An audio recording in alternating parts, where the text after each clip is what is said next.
Na Prever FM, você começa o dia bem informado. Entrevista. Prever FM 722, estamos de volta e agora, como você já sabe, você que acompanha o primeiro jornal aqui na Prever FM, você já sabe que esse horário é o horário do nosso bate-papo, da nossa entrevista. E hoje nós vamos conversar com a médica veterinária Paola Nicole Franco.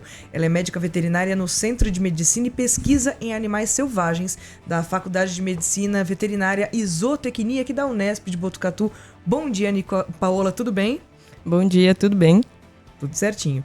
Vamos começar assim, Paola. Dá um resumo pra gente do que é o SEMPAS, como ele funciona.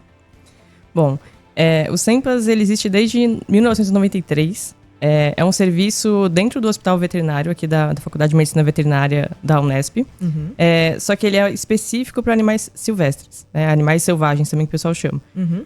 Ali a gente recebe animais resgatados que estavam em situação de risco ou estavam feridos. A gente também recebe apreensões, né, pela Polícia Militar Ambiental, quando eles apreendem esses animais que são mantidos ilegalmente pelas pessoas. Um animal selvagem que a pessoa mantém como pet em casa, Isso, às vezes, né? Isso. E também a gente tem uma parte dentro do SEMPAS junto, que é a parte de atendimento a pets. Então, esses pets não convencionais, né, que a gente chama, que é o pessoal que cria um coelho, um jabuti, um tigre d'água. E não atende geralmente em clínicas que atendem cão e gato. Então a gente atende esses animais ali também. São coisas diferentes, né? Mas tudo no mesmo lugar. Então, pro pessoal entender, pessoal de casa que tá ouvindo a gente entender, basicamente, quando a gente tem, por exemplo, um tatu que entrou na cidade e de repente foi atropelado, se machucou, é o SEMPAS que faz o atendimento desse animal, então. Isso mesmo. Não só de Botucatu, né? Toda a região aqui a gente recebe animais de vários municípios próximos. Já veio até animal de promissão. Então, assim, não é uma área tão pequena, né? A gente acaba recebendo animal de todo o estado. Bacana. E em relação aos pets, vocês tratam também quando eles têm doenças? Sim. O atendimento dos pets é igual o cachorro e gato quando a gente leva lá pra clínica, né? Ele chega, o tutor traz ele, passa todo o histórico, a gente avalia o animal, vê o que ele tá apresentando. E manda o tratamento pra casa, geralmente, né? Como se fosse um cachorro e gato mesmo, normal. Os animais silvestres que vêm de vida livre, de resgate, é um pouquinho diferente, porque eles não têm um tutor, não têm um responsável por eles. Então eles acabam ficando ali com a gente um tempinho maior, até ser destinado depois que se recuperar. E quais são os principais animais silvestres que vocês atuam na recuperação, que são resgatados aqui na região? Olha, o principal que a gente recebe é a maritaca, que todo mundo conhece aí, que tá pela cidade toda. Já fez muito ninho no fundo da minha casa. No geral, assim, a maioria é ave mesmo, que a gente recebe. Depois vem os mamíferos, né? A gente recebe bastante cachorro do mato, lobo-guará, às vezes vem também pra cá. Chega papagaio de apreensão, muitos passeriformes também de apreensão. Muitos animais, assim. Chega muito filhote também que a gente recebe, principalmente nessa época que tá chegando agora a primavera. Começa a época de reprodução, então a gente começa a receber muitos filhotes, né? Gambá, a própria maritaca a gente recebe, a gente tava com 70 há pouco tempo atrás. Então, esses são as principais, assim, os mais comuns. E como que vocês atuam na recuperação desse animal? Como que funciona? Quando o animal chega ali, né, ele passa por um exame físico, inicialmente. Vai depender muito da espécie. Tem espécies que a gente precisa fazer uma contenção química, né, uma sedação para poder mexer com elas. Outras não, a gente consegue só fazer na contenção física mesmo. A gente tem uma equipe hoje, são 2 veterinários e 4 residentes veterinários também. Então, eles passam por esse atendimento inicial. A gente avalia o que vai ser necessário de exames dentro do hospital. Então, a gente consegue contar com todo o suporte do hospital veterinário também. Então, a gente tem exames ali avançados que a gente consegue fazer, exames de imagem, tem toda a parte de cirurgia, né? Uma equipe de cirurgia também. Então, dependendo do que ele tiver, a gente vai tratar. Se for caso cirúrgico, alguma coisa que demore um pouquinho mais, esse animal fica ali com a gente até se recuperar completamente. E a intenção é sempre voltar esse animal para a natureza. Então, a prioridade é sempre a gente tratar ele de forma que ele consiga estar apto para voltar para a natureza. Então, eles ficam ali um período indeterminado, né? Tem animal que fica mais tempo ou menos. Mas depois que ele se recupera, a gente consegue encaminhar esse animal de volta. Ou quando o animal fica com alguma sequela, alguma coisa, a gente acaba tendo que destinar esses animais para outro empreendimento. Então vai para zoológico, para mantenedouro, algum outro lugar que possa manter ele o resto da vida. Mas muitos animais são reintegrados totalmente na natureza? Sim. A gente consegue recuperar e soltar vários animais. Assim, acho que a maioria, eu diria que a gente consegue mandar de volta para a natureza. E é um pouquinho complexo, porque a gente geralmente tem que encaminhar esses animais para a área de origem. Então, às vezes, a gente conta aí com o suporte, né, da Polícia Militar Ambiental para fazer o transporte. A própria universidade também cede os veículos para a gente fazer esse encaminhamento. Mas a gente só consegue soltar mesmo os animais que estão aptos. Então, as aves que voam, que estão saudáveis. A gente recebe muito filhote, como eu falei. Nesse caso é um pouquinho mais complexo. Porque alguns filhotes que são criados ali, eles não podem mais voltar para a natureza. Então, a gente acaba ficando com eles um período maior até eles poderem ser encaminhados para outro empreendimento mesmo. E nesses outros empreendimentos como zoológicos, é benéfico para os animais? Como funciona? É benéfico. A gente só encaminha os animais com autorização da Secretaria do Meio Ambiente. Então, a gente só encaminha para empreendimentos que são autorizados pela Secretaria. A gente não manda animal para pessoa física, né? Às vezes até aparece a gente lá perguntando, a gente sempre informa isso. Na verdade, acaba sendo a única chance do animal de sobreviver, né? Porque se a gente voltar ele para a natureza, ele tem grandes chances de morrer, ou ser predado, ou ser atacado por animal doméstico, né? Ou ser recapturado por alguém. Então, no cativeiro ali, que a gente chama, que hoje em dia a gente não usa muito mais essa palavra, o animal acaba tendo, a equipe, né, que está ali, que ela consegue suprir as necessidades desse animal. Então, hoje existe uma grande preocupação com o bem-estar animal dentro do zoológico, dentro desses lugares. Então, com certeza, para eles acaba sendo uma boa opção. E quais são as principais lesões que vocês tratam nos animais? Que acidentes que acontecem? Como são esses ferimentos que aparecem? Olha, a gente recebe muito animal atropelado aqui. A gente tem até convênio com algumas concessionárias de rodovias, e eles fazem esse resgate e trazem aqui pra gente tratar.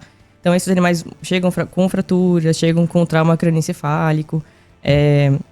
Tem muitos animais que chegam porque a própria pessoa ali, né, a população encontra e acaba machucando, né, como o caso das serpentes. Tem muita gente que não gosta, então muitos animais chegam bem traumatizados, assim, com lesões, né.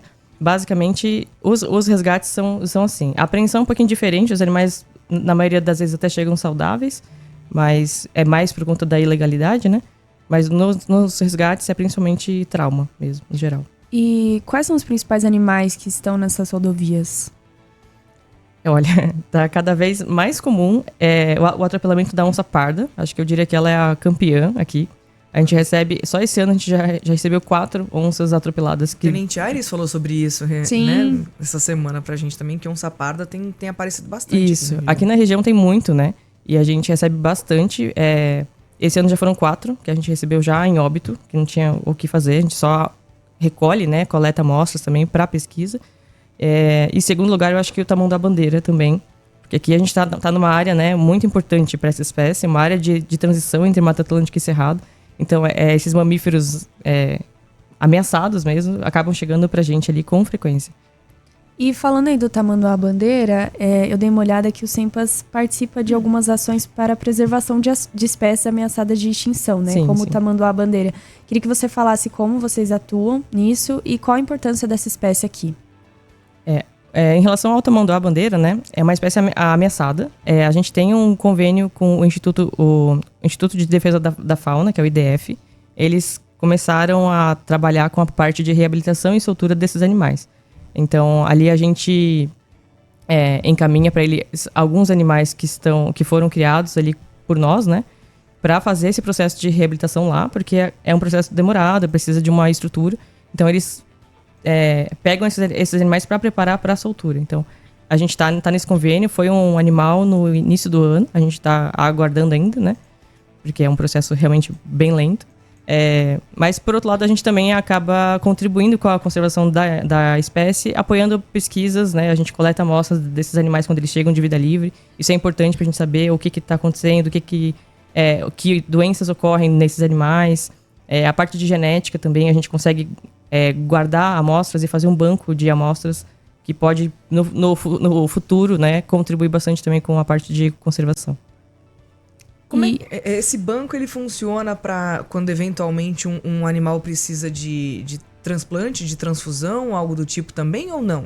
Não. Esse banco é um banco de amostras pequenas, geralmente amostra de sangue, amostra de soro sanguíneo, amostra de tecido, ectoparasitas, né? Os animais chegam com muitos carrapatos, a gente acaba coletando para fazer a identificação.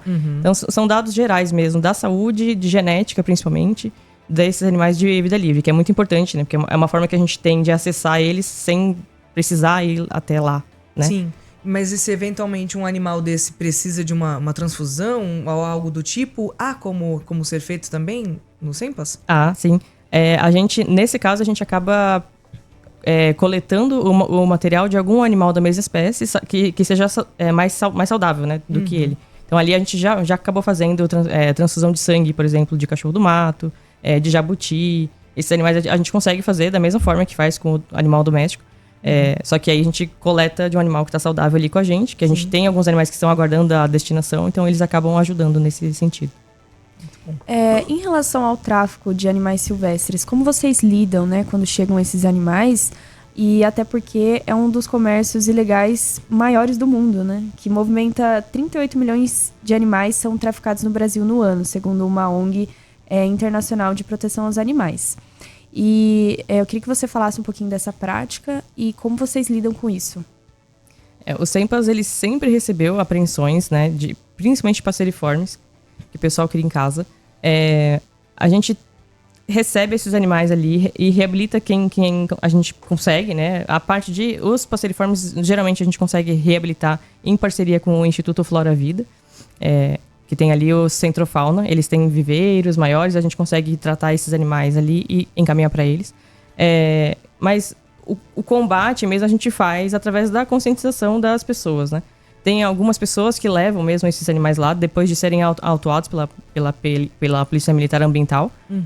Então a gente sempre aproveita essa oportunidade, né, essa aproximação para explicar a situação, o impacto disso para a conservação dessas espécies.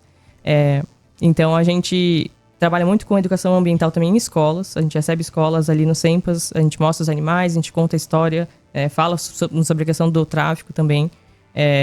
Então, no geral, assim, a gente acaba abordando esse assunto ao longo, desde o início, assim, do SEMPAS. E tem algumas ações que a gente faz, né, que tem, acho que vocês já devem ter visto, um evento de quebrar gaiolas. Nos últimos anos, acho que depois da pandemia, deu uma parada. Mas a gente também participa junto com a Secretaria do Meio Ambiente. Uma coisa mais simbólica, assim, né? Que a gente pega todas as gaiolas que chegaram esses passarinhos e aí a gente destrói elas. Então faz um evento com escolas também, explica sobre a questão. E é isso, basicamente. E você acha que a conscientização das pessoas tem aumentado em relação a isso? Porque muitas vezes a pessoa vê um animal, acha ele bonitinho, quer ter em casa. Elas conseguem entender o porquê que é prejudicial ter esse animal em casa? Algumas pessoas conseguem. A gente vê que elas saem pensativas, pelo menos, né? Mas hoje em dia eu acho que é um pouco mais difícil até, por conta das redes sociais, né? A gente acaba vendo muito conteúdo de animais silvestres, domésticos mesmo também. E as pessoas acessando isso, vendo ali o macaquinho de roupinha, brincando. Isso é muito prejudicial, né? A gente teve, não muito distante, um rapaz que tinha cuidava de uma capivara, né? Na casa dele também. Era como um animal de estimação. Exatamente. Existe um comércio, né, permitido. Você consegue comprar algumas espécies silvestres. Mas, assim, no geral, o tráfico é um grande problema. Então, as pessoas acabam criando esses animais, às vezes não sabem muito bem sobre a biologia, acha só bonitinho, viu no vídeo, quer ter em casa. E então isso atrapalha um pouquinho, assim, o nosso trabalho. Porque as pessoas veem o vídeo, acham bonitinho e quer ter em casa também, acha fofinho. Então, é um pouco difícil, mas eu acho que a gente tem que continuar trabalhando com a conscientização e tendo esperanças que as pessoas vão se desanimar um pouco de ter esses animais em casa, né? A gente vinha até conversando recentemente, falamos com o Dr. Emerson sobre a conscientização das pessoas terem os próprios pets, né? Cachorros, gatos. da necessidade de ter cuidado, né, com esses animais. Imagina com animais silvestres, como você vai saber cuidar desse tipo de animal, né? Com certeza. Com o animal silvestre é completamente diferente, né? Dependendo da espécie que você tem, são hábitos completamente diferentes do que o pessoal está acostumado com cachorrinho e gato ali em casa. Então, antes de ter um animal, né, se a pessoa tiver muita vontade, primeiro é buscar a forma legal de ter esse animal, se informar muito bem sobre o comportamento, a biologia da espécie, o que ele precisa, que tipo de alimento ele come, porque tudo isso vai influenciar no bem-estar dele. Então, você quer ter um animal, ok, né? Mas então você tem que ter a responsabilidade de garantir o bem-estar dele ao longo da vida dele toda. E tem alguma espécie de animal que seja o mais comum como pet não convencional que as pessoas costumam ter? Eu diria que jabuti. O pessoal tem muito jabuti. Bastante jabuti. Tem. Antigamente tinha várias lendas associadas a eles, coitados, mas muitas pessoas têm jabuti. Coelho também tem muito, a gente atende bastante ali no Sempas. O papagaio, todo mundo gosta, né? Depois enjoa, porque ele não para mais de falar. Então... Ensino que não deve papagaio e depois a culpa do papagaio. Exatamente. Coitado. A gente tem alguns ali no Sempas que chegaram e eles chegam assim, né? Muito humanizados. Então é um pouco difícil da gente reabilitar esses animais. E as pessoas abandonam no Sempas esses animais? Não. Eles chegam geralmente pela Polícia Militar Ambiental ou por entrega voluntária. A pessoa que tem ali um animal silvestre ilegal, ela pode entregar esse animal voluntariamente, sem sofrer nenhuma pena, né? Só se dirigir até o Sempas e entregar, e a gente recolhe esse animal e vai avaliar qual que é a melhor opção para ele ali dentro. Eu tava observando aqui, vou até colocar no telão pro pessoal ver aqui, deixa eu só achar aqui. Achei.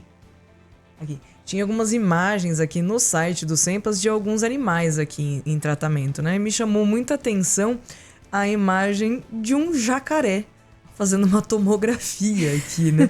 Eu queria saber como é que foi isso, porque é um animal enorme, pesado, para sedar ele, para começo de história, para colocar ele para fazer tomografia. Como é quando chega uma situação como essa, assim, de um animal grande que você precisa fazer um procedimento que ele precisa ficar paradinho como uma tomografia? Esses animais, a gente precisa sempre trabalhar com a sedação, né? Eles chegam, a gente avalia, né, claro, o caso, né? Tem animais que chegam muito debilitados e nem reagem ao nosso toque ali. Então, esse a gente consegue só na contenção física fazer o exame, né? Encaminhar para exames mais elaborados. Esse caso da ressonância, o animal teve que ser anestesiado mesmo, porque ali dentro ele não pode se mexer nem um pouquinho. Então, a gente não pode correr esse risco. E os jacarés a gente recebe também bastante resgatado, principalmente com o anzol preso no esôfago, né? Na garganta. Sim. Que o pessoal acaba pescando eles e a gente recebe o animal bem machucado. Então acaba tendo que passar por cirurgia para tirar aquele corpo estranho. Mas todos os animais selvagens mais agressivos, assim, né? Eu diria, a gente tem que sempre trabalhar com a sedação. Bom, agora são 7:20, a gente vai para o nosso intervalo e já voltamos e o nosso bate-papo continua aqui com a médica veterinária do Sempas, Paola Nicole Franco. Até já. Entrevista. Prever FM, agora são 7h43 e estamos de volta aqui com o nosso bate-papo com a Paola Nicole Franco, que é médica veterinária do Sempas, aqui da Unesp de Botucatu. E nós temos aqui, Paola, já a participação de um ouvinte aqui. O Johnny Camargo mandou a seguinte pergunta: se eu atropelar um animal silvestre, eu posso colocar ele no carro e levar até a Unesp? Qual que é o procedimento correto numa situação como essa? O ideal é você não encostar no animal, tanto por segurança sua, né, quanto do próprio animal. Se for uma rodovia que tem a concessionária ali, eu oriento sempre a entrar em contato com a concessionária, né? Eles têm veículos mais apropriados para fazer esse transporte. E se não for, buscar orientação com a Polícia Militar Ambiental, que eles conseguem fazer esse resgate e o transporte do animal até a gente. É mais seguro para o animal que ele vá, né, numa gaiolinha, numa coisa mais adequada para ele, do que, às vezes, no porta-mala do carro, fora o risco, né, de transmissão de doenças e coisas assim. Então, a gente sempre pede para a pessoa não se aproximar. Só passar o máximo de informações possível da localização e acionar algum órgão competente. E a gente estava falando aqui nos bastidores do número de atropelamentos, né? E a gente comentou, inclusive, que até o Tenente Aires essa semana foi uma coisa que ele falou aqui também, que por causa das queimadas os animais estão fugindo. Tem aumentado de fato os casos de atropelamento de animais silvestres por causa principalmente das queimadas? Tem aumentado. A gente recebeu essa semana 3 animais vítimas dos incêndios. Eles não foram atropelados, mas vieram dessas áreas. Os atropelamentos, no geral, a gente sempre recebe assim, muitos animais vítimas de atropelamento. A malha rodoviária é muito extensa, né? As áreas verdes estão cada vez menores, então os animais acabam não tendo muito por onde circular. E eles estão ali expostos a esse risco, né? E por causa dessa situação, né, das queimadas e tudo mais, vocês também trabalham iniciativas de promoção de conscientização ambiental das pessoas? Para elas entenderem mais como lidar com esses animais e tudo mais? Sim, a gente sempre que tem a oportunidade de falar com alguém sobre as espécies, né, a gente sempre tenta explicar o porquê que elas estão ali, o porquê dessa aproximação. Às vezes chega as pessoas perguntando, né, tem um coati no meu quintal, o que eu faço com ele? Ou tem um macaco prego aparecendo aqui na minha casa. Então a gente sempre tenta explicar para as pessoas o motivo disso, né, e explicar a melhor forma que ela pode lidar com a situação, de forma segura mesmo, para ela e para a pessoa. E é comum que esses animais transmitam doenças? Eles têm um potencial de transmitir doenças, né? Porque eles carregam alguns patógenos que a gente não tem e a gente também pode transmitir doenças para eles. Então, como são espécies muito diferentes e vêm em ambientes completamente diferentes, né? Nós e os animais domésticos também e os selvagens, a gente acaba tendo esse risco, né? Porque você entra em contato com um patógeno que você não tá... que não faz parte dali, né? Então você tem o risco de contrair doença, sim. Por isso que a gente sempre orienta não encostar, não botar a mão, tentar afastar a criança quando encontra algum animal doméstico também. Porque um animal ferido, ele pode, se ele ainda não estiver muito debilitado, ele pode atacar, inclusive, né? Com certeza. Se ele se sentir acuado ou ameaçado, qualquer espécie, né? Pode reagir e machucar. Então, claro que em diferentes graus aí a lesão, né? Mas a gente sempre orienta a pessoa a manter a distância e buscar esses órgãos competentes para fazer os resgates, né? Perfeito. Bom, nós não temos essa semana aqui a presença do Márcio, nosso companheiro aqui do Primeiro Jornal, mas ele deixou duas perguntas aqui para você, a gente vai ouvir a primeira aqui. Bom dia, ouvintes do Primeiro Jornal da Previr FM, bom dia, Ellen, bom dia, Juliana, bom dia, doutora Paola. Doutora, qual é o animal que vocês atenderam no SEMPAS que marcou por inúmeros motivos? Boa pergunta. Pra mim, tem vários animais, né? A gente não consegue selecionar só um. Mas eu, particularmente, lembro de uma onça parda que a gente recebeu e que a gente tratou. Ela foi encaminhada depois e hoje ela tá bem, assim. Ela chegou... ela foi atropelada e chegou com uma fratura. Foi reabilitada e foi encaminhada para outro empreendimento. Mas a gente recebe muitos casos interessantes, assim. A gente já atendeu tigre, né? Geralmente esses animais de zoológico também vêm pra gente para atendimento. Então, às vezes para fazer um exame mais elaborado, que não tem, né, no zoológico. Então, tem casos mais interessantes. Mas acho que a onça parda, para mim, foi a mais legal, assim. E vocês têm notícia de como ficam esses animais após o trabalho de vocês? Os animais que são soltos, a gente não consegue monitorar, né? O ideal seria que a gente monitorasse, mas são equipamentos caríssimos, a gente não tem acesso. É muito difícil qualquer centro de triagem ter acesso a esse material. Mas os animais que vão para outro empreendimento, a gente consegue entrar em contato, perguntar. Às vezes a gente visita, né? Vai lá ver de novo o animal no zoológico. Mas os que a gente solta, geralmente, a gente não tem como monitorar. A não ser que seja uma área que tem ali... que alguém consiga ver, viu a ave passando ali, mas é difícil a gente saber e ter certeza que é aquele indivíduo, né? E eu dei uma olhada que vocês realizam alguns workshops, por exemplo, workshop de contenção de animais, cartilha de sobrevivência. Queria que você explicasse um pouquinho como vocês ensinam essas coisas a respeito dos animais silvestres. Sim, a gente faz a capacitação, né, principalmente de veterinários, biólogos, profissionais que estão ali ligados diretamente a essa área. A gente faz anualmente esse workshop e ali a gente ensina, né, como que faz a contenção, como que segura o animal da melhor forma, como você captura esse animal. A gente fala um pouco sobre anestesia também. Então, geralmente, o público é mais médico veterinário, né? Que está se formando ali. São os graduandos. Mas a cartilha, esses materiais que a gente produz, a gente acaba divulgando mesmo para toda a população. E você teria algumas dicas aí para a população quando encontrar esse animal? Como tomar os cuidados necessários? É o que eu falei, né? A gente sempre orienta a não se aproximar, não tentar pegar o animal, independente se é uma ave ou se é um mamífero. Se for um animal de grande porte, né? Por exemplo, uma onça. Às vezes é comum entrar uma onça parda em casa. Ou tá correndo na cidade e se esconde em algum lugar, no estacionamento, né? Na garagem. Nesses casos, a gente sempre tenta explicar para a pessoa, tentar isolar esse animal o máximo possível. Então, se ela entrou num cômodo que você consegue fechar e deixar ela ali, quietinha, melhor coisa a se fazer enquanto você se aciona, né? A Polícia Militar Ambiental ou a Guarda Municipal também ajuda bastante. A gente, às vezes, faz esse resgate também quando é onça parda, quando é um animal que precisa de uma anestesia para ser transportado. Mas qualquer animal, se for uma maritaca, um teiu, às vezes é comum entrar em casa também, a gente orienta a tentar mandar ele de volta, assim, né? Tentar ir guiando ele sem encostar, para ele poder voltar sozinho. Mas é basicamente isso. Tentar evitar o contato direto, afastar os animais domésticos, porque muitas vezes eles podem machucar esses animais. E tomar cuidado com crianças também, que às vezes a criança é mais curiosa. Então, sempre ter essa precaução aí. E no contato com outros animais, com animais domésticos? Você comentou de ser comum de uma onça parda, por exemplo, entrar num quintal e tudo mais. O meu cachorro tem um instinto meio caçador. Então, por exemplo, ele já atacou um saruê no meu quintal. Quando acontece esse tipo de contato com um animal doméstico, como é que a gente pode proceder também? Essa é uma situação muito comum. Animais domésticos, eles têm esse hábito, né? Gatos também acabam machucando bastante passarinho, né? Sim. Às vezes a própria maritaca filhote.